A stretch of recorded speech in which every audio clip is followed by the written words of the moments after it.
फूटते ज्वालामुखी।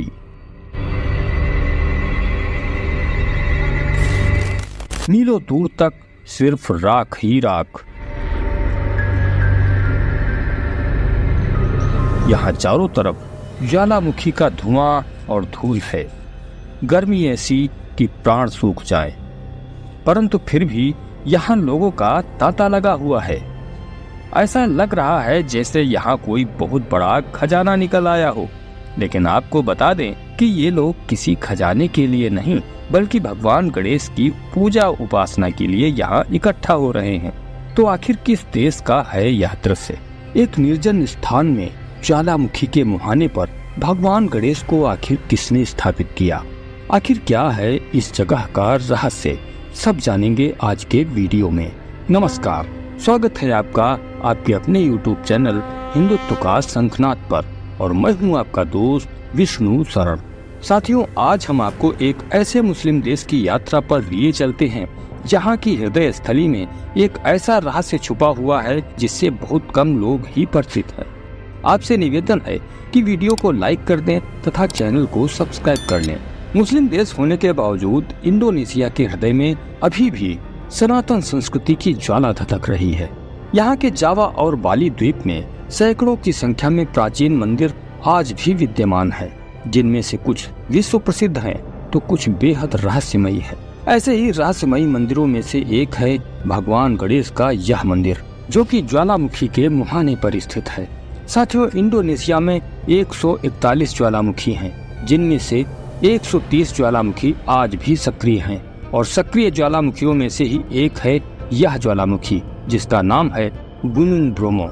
यहाँ स्थित भगवान गणेश की प्रतिमा को देखकर ऐसा लगता है जैसे भगवान खुद यहाँ बैठे हैं और लोगों की रक्षा कर रहे हैं। प्राप्त जानकारी के अनुसार भगवान गणेश की यह प्रतिमा 700 साल पुरानी है, और इसको लेकर विशेष तौर से एक कहानी भी काफी प्रचलित है, जिसकी चर्चा हम बाद में करेंगे। पहले यह जान लेते हैं कि यहाँ के लोग भगवान गणेश की पूजा क्यों और कैसे करते हैं। साथियों, इंडोनेशिया के पूर्वी जावा प्रांत में स्थित इस जगह को माउंट ब्रोमो कहा जाता है। यहाँ ब्रोमो का अर्थ है ब्रह्मा, अर्थात इस जगह का नाम ब्रह्मा पर्वत है। माउंट ब्रोमो के आसपास गाँव में रहने वाले लोगों को तेंगेर कहा जाता है, जो पिछले 700 सालों से लगातार भगवान गणेश की पूजा करते आ रहे हैं। साथियों, तेंगेर समुदाय पूर्वी जावा प्रांत में एक जातीय समूह है जो विशेष तौर से हिंदू परंपराओं का पालन करता है। प्रत्येक वर्ष जून के महीने में यहाँ 14 दिनों तक चलने वाले कसादा महापर्व का आयोजन किया जाता है। इस दौरान यहाँ के लोग माउंट ब्रोमो पर इकट्ठा होते हैं और अपने साथ बकरी, मुर्गी, फल, सब्जी आदि साथ लाते हैं, जो कि ज्वालामुखी को अर्पित करते हैं तथा भगवान गणेश की पूजा करते हैं। साथियों, हम किसी भी प्रकार की बलि का समर्थन नहीं करते जिसमें किसी जीव की हानि हो, परंतु जो वहाँ की प्रथा है उसे बताना हमारा कर्तव्य है। तेंगेर समुदाय के लोग भगवान गणेश को सुख समृद्धि का देवता मानते हैं। जिस तरह थाईलैंड में भगवान गणेश को फ्राफिकानेत, जापान में कांगितेन, श्रीलंका में पिल्लयार आदि कहा जाता है, उसी तरह यहाँ की स्थानीय भाषा में भगवान गणेश को लुहुर पोटेन कहा जाता है।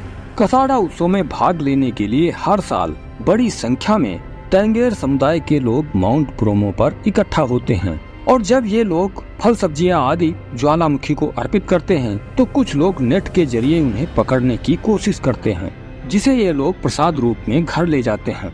तेंगेर लोगों की मान्यता है कि ज्वालामुखी में चढ़ावा चढ़ाने तथा भगवान गणेश की पूजा करने से भगवान गणेश प्रसन्न होते हैं और ज्वालामुखी से उनकी रक्षा करते हैं।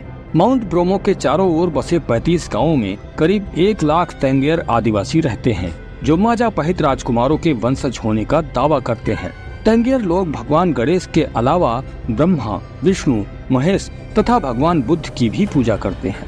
तेंगेर समुदाय में कुछ लोग मुसलमान भी हैं, परंतु वह भी कसाडा पर्व के दौरान इसमें शामिल होते हैं और ज्वालामुखी को बकरा, मुर्गी आदि अर्पित करते हैं तथा भगवान गणेश की पूजा में वह भी शामिल होते हैं, क्योंकि ऐसी मान्यता है कि ऐसा न करने पर भगवान गणेश नाराज हो जाएंगे और यह ज्वालामुखी फूट पड़ेगा, जिसके लावे में तेंगेर समुदाय के गांव जलकर खाक हो सकते हैं। भगवान गणेश की यह प्रतिमा पूरी तरह से ज्वालामुखी के लावे से ही निर्मित है, जिसे तेंगेर समुदाय के पूर्वजों ने 700 साल पहले स्थापित किया था।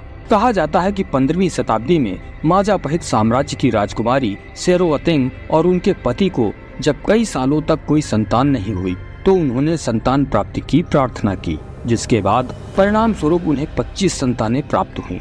परंतु इसके पीछे एक शर्त भी थी और वह शर्त यह थी कि उन्हें अपने छोटे बेटे की बलि माउंट ब्रोमो में देनी होगी। कहा जाता है कि राजकुमारी की 25वीं संतान ने लोगों की सुख समृद्धि और खुशहाली के लिए स्वयं ही माउंट ब्रोमो में छलांग लगा दी थी और तभी से इस कसाडा महापर्व की शुरुआत हुई। 14 दिनों के इस पर्व में यहाँ मेला लग जाता है, जिसे देखने के लिए दूर दूर से बड़ी संख्या में सैलानी भी यहाँ आते हैं। लगातार सुलगते ज्वालामुखी के कारण यहाँ का तापमान भी बहुत अधिक रहता है। इस कारण यदि किसी सैलानी को सांस लेने में दिक्कत या और कोई हेल्थ प्रॉब्लम है तो उसे यहाँ आने की अनुमति नहीं मिलती।